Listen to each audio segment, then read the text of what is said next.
అది కూడా తెలిసినప్పుడు మా మమ్మీ చెప్పినప్పుడు నేను ఏమన్నా, మమ్మీ చెప్పే కాడికి చెప్పినాం, మమ్మీ ఇంటలేదు, భర్త దగ్గరికి పోతలేదు, నీ దగ్గర ఉండమన్నా, నీ దగ్గర అంటే ఏమి ఇక్కడికి వస్తుండే అక్కడికి ఉంటుండే. 2 రకాలు. జావిద్ అనే వ్యక్తి మా ఇంట్లోకి కూడా వస్తుండే, మా మమ్మీకి మందు తెచ్చియడం, తాగిపియడం లాంటివి చేస్తుండే. మా డాడీకి కూడా కొన్నిసార్లు తాగిపించిండు.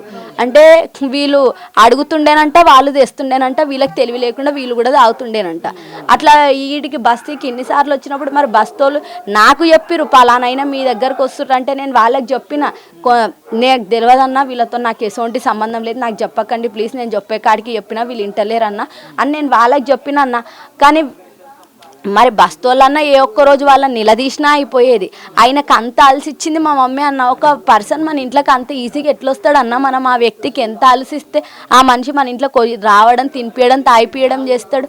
మా డాడీ ఎన్నోసార్లు చెప్తుండే, తురుకోడి ఇంట్లోకి వస్తుండు, తురుకోడి ఇంట్లోకి వేస్తుండు, వాడిని రావద్దంటే మనిషి ఇంటలేదు, మమ్మీకి ఏం సందు దొరుకుతలేదో, మనిషికి ఏం సందు దొరుకుతలేదు అంటే, డాడీ అన్ని పిచ్చి పిచ్చి మాటలు మాట్లాడక డాడీ, ఆయనకు రానియక్కని నేను కూడా చెప్తా డాడీ అంటే. మా డాడీ ఎందుకు చెప్తున్నా నాకు కూడా అప్పుడు అర్థం కాలేదన్న.